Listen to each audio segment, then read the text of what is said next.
도리어 내가 이 말을 함으로 너희 마음에 근심이 가득하였도다.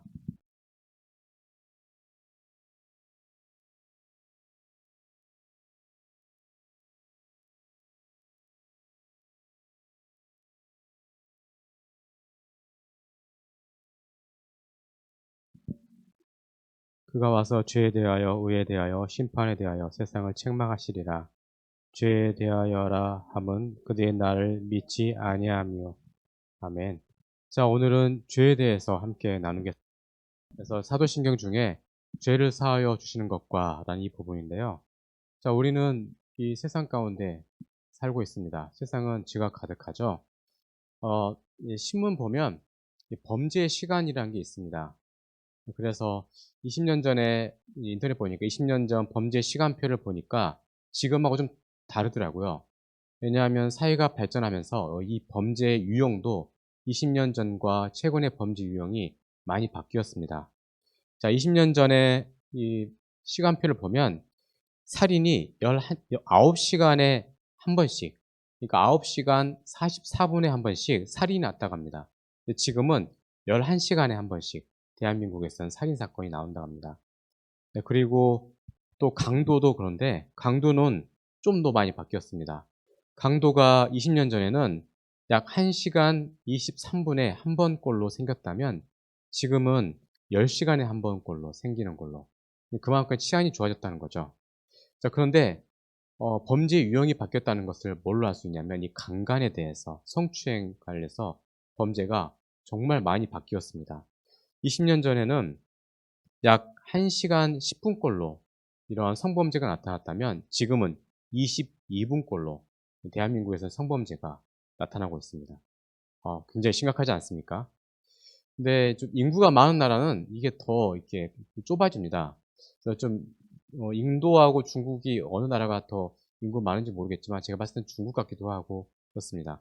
근데 인도를 보니까 중국 안 나와서 그런데요. 인도는 좀 오래전 이야기이지만 최근도 비슷한 걸로 알고 있습니다. 살인이 16분에 한 번씩, 13억 인구니까 그렇죠. 강간은 29분에 한 번씩, 약탈은 120분에 한 번씩. 네, 이게 사람의 모습들입니다. 뭐 그 나라가 뭐 교육을 못 받아서가 아니라 사람의 본성은 다 악한 것이죠. 이러한 이 범죄, 이런 것에 대해서 우리가 함께 나누려고 하는데요. 여러분, 죄하고 범죄는 성경에서 구분이 됩니다. 그러니까 죄는 영어로 sin, S-I-N이라는데, 제가 어렸을 때 한참 영어, 이제 저희는 중학교 때 영어를 배웠는데, 이제 영문 이제 자기 이름 쓰려고 친구들이 이제 막 한참 배울 때 보니까 그 신이라는 이제 성을 가지고 있는 친구들이 그때는 SIN을 썼어요. 이제 잘 모르니까. 근데 보니까 이 신이라는 단어가 이게 원죄를 의미하는 겁니다. 그래서 요즘에는 이 성을 가지고 있는 사람들이 SHIN을 쓰죠. 그래서 신한은행도 SHIN, 그래서 HAN 해서 신한 이렇게 표기를 합니다. 우리가 이제 영어권이 아니다 보니까 뭐랄까 영어 쓰는 게 좀 다르죠. 저도 보니까 이 김범정 할 때 중학교 때는 그 어디서 보고 BOEM 보엠 했는데 외국 사람들 보엠을 발음 못 하더라고요. 그래서 범 하는데 BUM. 근데 이 범 할 때 외국 사람들이 범이 이게 안 좋은 의미더라고요. 사고 뭉치. 사람들은 이름 바꾸라고 좀 다르게 표현하는데 그냥 씁니다. 왜 귀찮고 뭐 누가 말 사람도 없고 유명한 사람도 아니고. 그래서 네, 그냥 이제 범 이렇게 쓰는데 이 SIN 이 신하고 그리고 또 이 crime은 이 구분이 돼야 됩니다. 그러니까 성경에서 나오는 죄하고 범죄는 구분이 됩니다. 그래서 이 사람의 본래의 본성으로 인하여 생긴 것은 죄라고 표현하고 그리고 사람들과 사람 사이에 서로 어떤 이제 어 강제적인 규범에 의해서 정해진 어떠한 이 법규를 어겼을 때 그러니까 그러니까 법을 어겼을 때 그때를 범죄라고 하죠. 그때 crime이라는 단어를 사용합니다. 그래서 성경은 이 두 가지를 항상 구분합니다. 그러면 이 죄는 어떻게 해서 죄라고 일컬음을 받겠습니까? 하면 결국 기준은 하나님이에요. 하나님을 하나님의 성품과 정반대의 삶을 사는 것. 그리고 하나님이 정해 놓은 이 규범, 그러니까 하나님의 율법, 이 하나님의 이 말씀을 벗어나는 게 죄입니다. 그래서 하나님의 성품과 다르게 사는 것, 그리고 하나님이 주신 말씀과 다르게 사는 게 바로 죄입니다. 그리고 이러한 죄가 우리 가운데 있음으로 말미암아 결국 이 범죄도 생기는 거죠. 사람은 이러한 원죄와 자범죄로 가득한 존재입니다. 결국 우리는 죄로 태어났고 또 죄를 가지고 살기 때문에 이런 사람들과 또 우리와의 다른 사람들과 우리 사이에 이런 범죄가 늘상 있게 되는 것이죠. 자, 성경에서는 이 죄를 구약에서는 하타라는 단어를 사용하고요. 신약에서는 하마르티아라는 단어를 사용합니다. 어원은 비슷한 건데 이게 무슨 말인가 하면 구약에서 하타 또 신약에서 하마르티아라는 단어는 이 활을 쏘잖아요. 활을 쏘면 이 화살이 본래의 관역을 벗어나는 것을 하마르티아 또 하타라는 단어를 그때 씁니다. 그러니까 자기가 위치하는 곳에 원래 그 본래 쏜 사람이 의도하는 곳에 딱 관역에 꽂혀야 되는데 그곳에 꽂히지 않고 다른 곳을 가는 것. 이게 바로 이 죄입니다. 자, 하나님은 우리를 하나님의 형상으로 만들어 주셨어요. 원래 존귀하고 아름다운 모습을 만들어 주셨는데 그게 바로 하나님이 우리에게 원하는 모습이죠. 너희는 존귀한 자다. 너희는 아름다운 존재다. 나의 형상과 나의 모양으로 만들어졌기 때문에 내 성품을 닮아가고 또 내가 너희들에게 준 그 규범대로 살아가라 라고 말씀하셨는데 우린 전혀 거기와는 다른 삶을 살아가죠. 관역에서 벗어난 삶 우리가 살고 있습니다. 이게 바로 성경에서 말하는 이 죄입니다. 자, 이러한 죄를 우리가 늘 가지고 살아가는데 그런데 이 죄가 먼저는 하나님의 법을 어기는 것입니다. 자, 하나님은 우리에게 지키라고 말씀을 주셨어요. 그래서 율법을 주셨고 그 율법을 보면 두 가지로 나누어집니다. 하나님을 사랑하고 또 내 이웃을 내 몸처럼 사랑하는 것입니다. 근데 어떻게 사랑하느냐? 몸과 마음과 정성과 뜻과 힘을 다하여 하나님을 사랑하고 또 그렇게 이웃도 사랑해야 됩니다. 근데 우리가 그렇게 사랑합니까? 하나님을 사랑한다고 쳐도 이웃을 그렇게 사랑하지는 않죠. 그런데 안 믿는 사람은 이 하나님과 우리 사이에 이런 이 갈등, 이런 죄에 대해서 생각하지는 않습니다. 대신에 어떤 사람과 사람 사이에 어떠한 물질적이라든지 어떠한 정신적인 문제라든지 어떤 여러 가지 문제를 이렇게 일으켰을 때 그때 죄라고는 하죠. 그리고 또 이것만 생각하는데 우리는 전체적으로 생각해야 됩니다. 하나님을 하나님의 뜻을 우리가 벗어나 사는 것, 이게 죄라는 것을 알아야 되고 또 다른 사람에게 죄를 짓는 것도 또 죄라고 생각해야 됩니다. 아까 제가 좀 전에 하나님의 기준이라고 했는데 그러면 이게 또 왜 갑자기 말이 또 바뀌었습니까? 할 수 있지만 네, 결국 사람에게 지은 죄가 하나님께 지은 죄가 맞습니다. 자, 이거 어떻게 성경에서 표현하냐면 다윗을 이야기를 할 수 있죠. 다윗이 누구를 범했습니까? 밧세바를 범했죠. 간음죄를 저질렀습니다. 그리고 그의 남편을 전장에 보내서 죽게 했습니다. 다윗이 뭐라 하나요? 네, 시편 51편 4절 말씀 보면 내가 범죄하여 주의 목전에 악을 행하였사오니 라고 자기의 범죄한 것에 대해서 그렇게 하나님께 고백하는 내용이 나와 있습니다. 결국 그 어떤 사람이든지 믿는 사람이든지 안 믿는 사람이든지 그 사람 안에는 하나님 형상이 다 담겨져 있어요. 온전하진 않지만.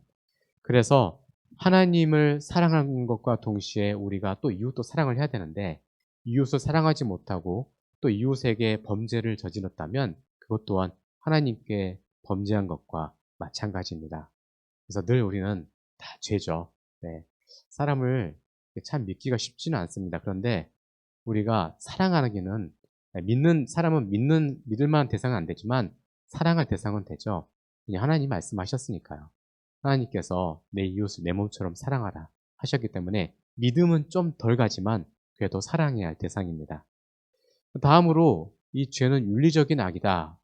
자, 이건 이제 좀 신학적인 개념인데 자, 이 악이라는 단어를 우리가 사용합니다. 근데 좀 잘 모르고 사용할 경우가 많아요.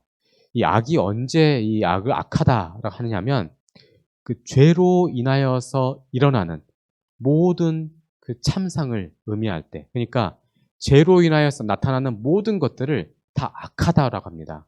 그래서 여러분 이런 표현을 쓰죠. 악한 질병이 나타났습니다. 악한 기근이 창궐하였습니다. 나타났습니다. 악한 질병이 나타났습니다. 악한 전쟁이 생겼습니다. 악한 천재지변이 있습니다. 좀 잘 쓰진 않지만 그래도 가끔씩은 쓰는 표현입니다. 악하다. 성경에서 그런 단어를 쓰는데, 예. 그래서 이 죄로 인하여서 이러한 기근, 질병, 또 여러 가지 전쟁, 그리고 천재지변, 이 모든 것이 죄로 인하여 생기는 것입니다. 그런데 이 악하다는 것이 무조건 죄를 의미하지는 않죠. 네. 이게 좀 신학적인 개념이라서 이해가 좀 잘 안 될 수도 있습니다. 근데 어쨌든 이 죄 때문에 나타난 여러 가지 참상들, 여러 가지 모습들이 악하다라고 합니다. 그러면 이 악하다는 것을 도덕적으로도 악하다고 하죠. 네, 사람이 참 악해요. 왜 이렇게 사람을 미워하고 싫어하고. 이게 누구나 다 그렇죠. 그래서 살인, 강도, 강간, 절도, 폭행, 방화, 유괴 이런 것들은 도덕적으로 악한 것입니다. 이거는 하나님 보시기에도 악하지만 세상 사람들 보았을 때도 악한 거죠. 네, 살인, 강도, 또 유괴 이런 것들은 해서는 안 되는 도덕적인 죄죠. 이것은 일부러 고의로 일으키는 그런 죄입니다. 그래서 생각해 보십시오. 뭐 살인, 강도, 강간, 절도, 폭행, 방화, 유리 이게 그냥 우연하게 일어난 일입니까? 뭔가 생각을 하고 그것을 실천으로 옮기는 거죠. 그래서 이것을 도덕적으로 악하다. 네. 그래서 이게 어려운 표현법입니다. 그렇지만 악이라는 것은 이렇게 어떠한 죄로 인하여서 나타나는 게 악하다라고 할 수 있고, 또 어떤 고의적으로 의도적으로 우리가 이런 것들을 행할 때 그때 악하다라고 합니다. 그러면 이 악한 행동을 하면 어떤 일이 반드시 발생합니까? 책임을 져야죠. 그래서 영어로는 guilt. 그러니까 죄책이 생기는 겁니다. 죄에 대한 책임이 생기는 것이죠. 그래서 로마서에서 말씀하죠. 네, 죄의 값은 삭은 뭡니까? 사망이다. 네. 결국 여기에 대해서 우리는 책임을 져야 됩니다. 남 몰라 하면 안 되는 거죠. 우리는 거기에 대해서 책임을 져야 됩니다. 자, 마음에 이러한 것들이 일어나는 거죠. 결국 이 도덕적으로 우리가 악하기 때문에 이런 범죄들이 나타난 겁니다. 그러면 참으로 중요한 게 뭘까요? 마음이 중요한 것입니다. 가장 악하고 가장 불쾌하고 가장 보기 싫은 것이 우리의 사람의 마음입니다. 우리가 저도 목사지만 제 마음을 이렇게 사람들한테 공개하면 굉장히 부끄러울 것 같습니다. 너무나도 추악하고 죄악된 모습들이 많이 있기 때문에 이것을 공개한다는 것, 이거는 참 부끄러운 일이죠. 물론 목회자이기 때문에 물론 조심하며 나름 다른 사람보다 최선을 다하는 모습이 있지만 마음 자체가 아담이 후손으로서 딱 아담이 후손만큼 살아갑니다. 자, 그래서 에레미야서 17장 9절에서는 이렇게 기록되어 있습니다. 만물보다 거짓되고 심히 부패한 것은 마음이니라. 믿으십니까? 우리가 그런 존재입니다. 만물보다 가장 부패하고 가장 썩어 있는 게 우리 마음이죠. 그래서 성경 곳곳에서는 우리 마음이 얼마나 악하고 더러운지를 표현하고 있습니다. 마태복음 15장 19절 말씀에는 마음에서 나온 것은 악한 생각과 살인과 간음과 음란과 도적질과 거짓 증언과 비방함이니. 자, 하나님은요 이제 더 이상 이 신약의 시대 때는 우리가 행동한 것으로만 판단하지 않으시고 우리의 마음도 이제는 보십니다. 네. 창세기에서 보면 아브라함과 또 그의 아내가 그 아들을 준다고 했을 때 피식 웃었죠, 마음으로. 근데 하나님께서는 그 마음을 알고 네가 웃었다 하면서 그렇게 사라와 아브라함에게 웃었다라고 마음을 읽으시면서 말씀하셨던 그 하나님. 우리 마음을 알고 계세요. 그 하나님이 이제 판단의 근거로서 조건으로서 더 이상 행동만 보는 게 아니라 우리의 마음도 보십니다. 그래서 마태복음 5장 28절 보면 음욕을 품고 여자를 보는 자마다 마음에 이미 간음하였느니라.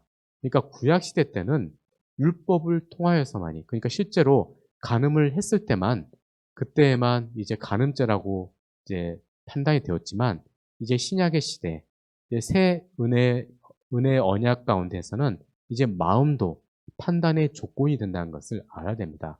그러니까 다른 사람들이 내 마음 못 본다고 해서 우리가 마음 놓고 살 게 아닙니다. 하나님께서 늘 우리 마음을 감찰하고 계신다는 것을 알고 조심하며 살아가야 되죠.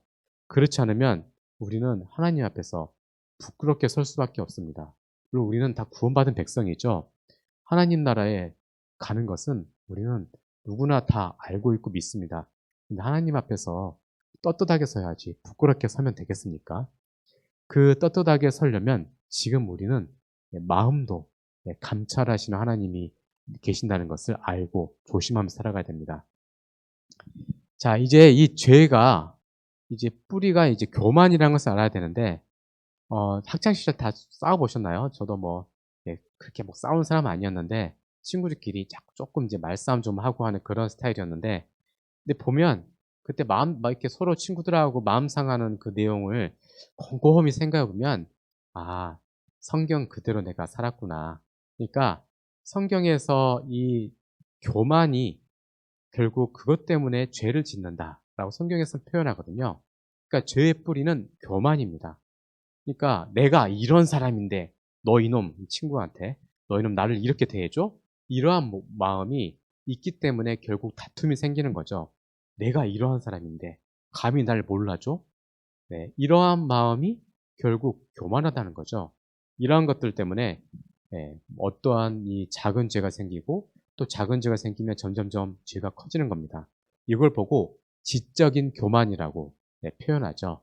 그러니까 이 드러나진 않지만 속으로는 나 이런 사람인데 그렇죠? 그래도 내가 교회에서 이런 내가 이런 직분을 가지고 있는 살고 있는데 뭔데 나를 그렇게 함부로 대해? 그러한 마음이 아마 있을 수 있습니다. 그러한 마음이 지적인 교만이죠. 또 하나의 교만이 있습니다. 바로 이 종교적인 교만인데 우리가 우리에 해당된 건 아니고 안 믿는 사람들을 안 믿는 사람들입니다. 그렇죠. 나는 열심히 살면 나는 구원받을 수 있어. 내 힘으로 열심히 하면 구원받을 수 있어. 이런 마음을 갖는 것. 이게 바로 종교적인 교만입니다. 성경에서는 그렇게 가르치진 않죠. 우리의 힘으로는 하나님께 나아갈 수 없다라고 분명히 말씀하고 있습니다. 길이요 진리요 생명이신 오직 예수 그리스도를 온전히 믿고 의지해야 그래야 우리는 모든 죄가 다 없어지고 하나님의 나라에 들어갈 수 있는 길이 열리게 되는 것입니다. 오직 예수님을 믿어야 그 길이 열리는 것이죠. 이 죄 때문에 참 우리가 많이 힘듭니다. 나만 힘든지 모르겠는데 나와 내 주변 사람과 또 하나님과의 관계, 모든 자연과의 관계가 결국 다 틀어졌습니다. 자, 아담과 하와가 하나님이 먹지 말라는 선과 악을 알게 하는 나무의 열매를 먹었습니다. 자, 어떤 일이 먼저 생겼을까요? 자, 하나님이 아담을 불렀습니다. 아담아, 아담아, 어디 있니? 하니까 숨었죠. 부끄러운 거죠. 스스로를 부끄럽게 여기는 겁니다. 내 자신이 내 자신을 떳떳하게 생각하지 않아요. 스스로를 부끄럽다 생각해요. 이런 모습이 결국 내 자신과의 관계를 파괴시킨 겁니다. 자, 그리고 또 그 다음에 하나님이 아담에게 어찌하여 선악과를 먹었느냐 하니까 아내가 먹게 했다고. 또 그 아내는 또 뭐라 합니까? 저 뱀이란 놈이 나를 선악과를 먹게 했다라고 계속 구질구질하게 그렇게 핑계를 댑니다. 타인과의 관계가 틀어지는 거죠. 네, 그런 겁니다. 그러고 나서 어떻게 됐습니까? 두 사람은 예덴 동산에서 쫓겨났어요. 그래서 그동안 예덴 동산 잘 먹었던 그 과실들을 먹을 수가 없게 됐습니다. 남자는 땀 흘려야 됐고 여자는 해산하는 수고를 겪어야 됐습니다. 그리고 또 여자는 남자에게 복종하게 되는 그러한 일들이 생기게 되는 것이죠. 네. 그리고 땅에서는 여러 가지 엉겅퀴와 여러 가지 가시덤불을 일으켜서 쉽게 살아갈 수 없는 자연 환경으로 바뀌었습니다. 네. 자연과 인간 사이에 이러한 이 관계의 틀어짐이 생긴 겁니다. 어디서 감히 사자가 사람을 물게 됩니까? 그것은 에덴 동산에 있었을 때는 있을 수 없는 일이었죠. 들짐승이 사람을 공격하는 것은 에덴 동산에서 쫓겨난 그 이후에 일어난 일입니다. 자연과의 관계가 다 엉망이 된 것이죠. 더 이상 자연은 인간에게 온전히 순종하지 못하게 되었습니다. 자, 하나님과의 관계, 나와 내 자신과의 관계, 그리고 나와 함께하는 이웃과의 관계, 그리고 자연과의 관계, 모든 게 다 엉망이 된 것입니다. 네. 근데 왜 이걸 시작하게 됐습니까? 아담과 하와가 자신이 어느 정도 높은 위치에 있다고 생각을 한 거죠. 교만한 것이죠. 하나님처럼 되려고 했고, 하나님만이 알고 있는 지식을 자기도 알고 싶었던 것이죠. 높은 위치에 올라가고자 했고, 뭔가 지식을 알게 함으로써 하나님과의 동등한 그러한 권력과 그러한 권세를 누리고 싶어 했던 그 마음이 그 인간들에게 있었기 때문입니다. 다 교만이죠. 네, 이러한 죄의 특성이 우리에겐 있는 것입니다. 자, 이러한 모습들 우리는 누구나 다 가지고 있습니다. 옆에 있는 사람만 있는 게 아니고 우리는 원래 이러한 존재입니다. 자, 그래서 우리는 늘 이 죄 때문에 고통을 받으며 살고 있죠. 그런데 놀랍게도 예수님께서 우리에게 오셨습니다. 네, 오셔서 십자가에 매달려 죽으시고 부활하시고 그리고 승천하시고 그리고 보혜사 성령님을 우리에게 보내주셨습니다. 그래서 우리는 이제 길이요, 진리요, 생명이신 예수 그리스도를 통하여서 하나님 나라에 들어갈 수 있는 권리가 주어졌습니다. 여러분은 지금은 눈에는 보이지 않지만 여러분의 신비, 그러니까 마음판에 이제 하나님의 백성이라고 인침을 받았어요. 세상의 인침은 눈에 보이는 것이지만 하나님의 인침은 보이지 않는 것입니다. 그래서 믿어야 되는 거예요. 하나님의 자녀다. 하나님의 백성이다. 나는 천국 시민권을 이미 마음판에 새겨져 있는 그러한 사람으로 살아간다. 라는 것을 믿어야 됩니다. 자, 이러한 일이 어떻게 이렇게 일어났습니까?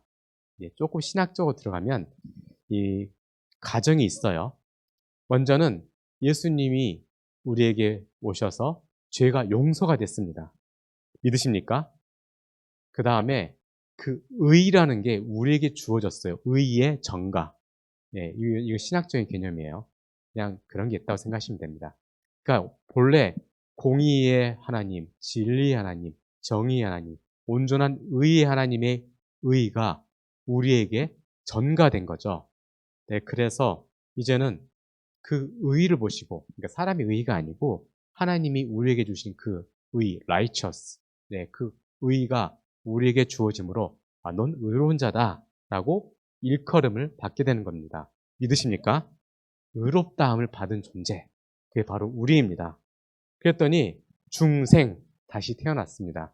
다시 태어났고, 그 니고데모가 예수님께 한밤중에 찾아와 가지고 어떻게 하면 하나님 나라에 갈 수 있겠습니까? 그러니까 거듭나야 된다. 다시 태어나야 된다. 라고 했던 그 다시 태어남, 거듭남, 중생이 우리에게 주어졌습니다. 믿으십니까?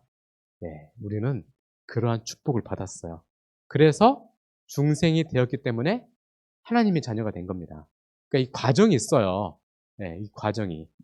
죄 용서받고, 의롭다함을 받고, 그리고 중생하고, 그 다음에 하나님의 자녀가 되고, 그 다음에 우리가 거룩하게 되었습니다. 별 볼일 없는 존재이지만 하나님은 우리를 거룩하게 만들어 주셨습니다. 거룩하다는 무슨 뜻이라 했나요? 구별된다고 했죠. 카도시. 세상과 나는 구별된 존재, 성도. 성도가 되었습니다. 거룩한 존재. 그래서 영원한 영광을 받을 수 있는 그러한 귀한 존재로 우리가 세워졌습니다. 자, 이게 우리의 놀라운 특권입니다. 그러면 우리 이제 어떻게 살아야 되겠습니까? 죄를 받았기 때문에, 죄 용서를 받았기 때문에 이제는 담대하게 그리고 또 우리의 삶 속에서 늘 그러한 뭐랄까 의식이 있어야 돼요. 나 이제 하나님의 자녀야, 하나님 백성이야. 이제 뒤돌아서지 않으리 하면서 늘 감사하며 살아가야 될 것입니다. 자, 구약에서 보면 한 사람을 살리는데 여러 가지 조건이 필요했습니다. 그 조건이 무엇이었는가 하면 우선은 구약에 있었던 제사 율법을 지켜야 됐죠. 제사는 어떠한 동물을 가져와서 동물을 죽입니다. 피를 빼고 가죽을 벗기고 그리고 안에 있는 내장 같은 걸 다 빼내고 각을 떠서 불로 태워서 하나님께 제사를 드려야 사람의 죄가 없어졌죠. 특별히 그들에게 있어서 그들의 날, 그 한 날, 7월 10일을 거룩한 날로 그들은 세웠습니다. 바로 대속죄일입니다. 7월 10일 대속죄일에 하나의 의식을 행하는데 그게 뭔가 하면 염소 2마리를 가져옵니다. 그래서 한 마리의 염소는 방금 전에 말씀드렸던 것처럼 그렇게 제사를 드립니다. 그리고 또 그 받았던 피를 지성소에 들어가서 거기에 피를 뿌림으로써 그렇게 우리의 모든 죄를 용서해 주시라고 하면서 예배를 드리는 거죠. 지성소에 들어가서 피를 뿌리면서 그렇게 용서를 구하고 또 한 마리 그 또 다른 염소의 이름을 아사셀이라 부릅니다. 아사셀. 그래서 아사셀이 어떠한 일을 하는가 하면 이 목에다가 끈을 맵니다. 그래서 예루살렘 온 지역을 이렇게 끈을 가지고 끈을 달고 돌아다닙니다. 그러면 사람들은 이 아사셀 염소에 돌을 던지고 침을 뱉고 욕을 하고 저주를 합니다. 그리고 이러한 일을 행하기 전에 대제사장이 머리에 그 염소 머리에 안수를 합니다. 우리 민족의 모든 죄를 이 염소에게 전가를 시킵니다. 라고 하고 그렇게 데리고 다닙니다. 그러면 예루살렘을 다 통과하기 전에 얘는 거의 죽어 있어요. 그러면 감람산을 넘어가고 요단강을 건너가서 광야 한 곳에서 죽게 합니다. 뭐가 현상이 됩니까? 예수 그리스도를 예표하는 것이죠. 한 마리의 염소의 피를 빼서 그렇게 지성소에 들어가서 제사를 드리는 것. 그리고 염소 한 마리를 아사셀이라 불러서 그 염소에게 온갖 수요를 다 수치를 겪게 하고 그리고 죽게 하는 것. 예수님을 의미하는 것입니다. 자, 물론 암컷은 아니겠죠. 수컷입니다. 점도 없고 흠도 없는 수컷 염소를 그렇게 하는 것이죠. 자, 이러한 모습으로 예수님께서 이 땅에 오셨습니다. 그래서 우리는 죄 용서를 받은 것을 늘 감사해야 되죠. 우리의 죄가 흉악하나 눈처럼 하얗게 없어지게 하신 예수님. 그 예수님이 우리의 죄를 용서해 주셨기 때문에 우리는 첫 번째로 감사의 삶을 살아가야 됩니다. 향유 옥합 여인 다 아시죠? 여인이 예수님께서 십자가에 매달리시기 전에 여인이 300데나리온의 향유 옥합을 가지고 옵니다. 그리고 예수님의 발 아래에서 눈물로써 그 자신의 죄를 고백하고 또 머리털로 그 발을 닦습니다. 그리고 300데나리온이나 되는 그 값비싼 보통 이 향유 옥합은 이 신부들의 혼수용품으로 사용됐다고 그래요. 또는 좀 부잣집의 그 시신에 뿌릴 때 그 향유를 썼다고 합니다. 그만큼 가치 있는 것이었죠. 이 300데나리온 되는 이 향유 옥합을 깨뜨려서 예수님께 감사를 드렸습니다. 자, 이러한 감사와 같은 모습이 우리에게 있어야 되겠죠. 우리의 죄는 너무나도 크고 너무나도 일일이 다 열거할 수 없을 정도로 엄청납니다. 그럼에도 불구하고 우리의 모든 죄를 다 용서해 주셨습니다.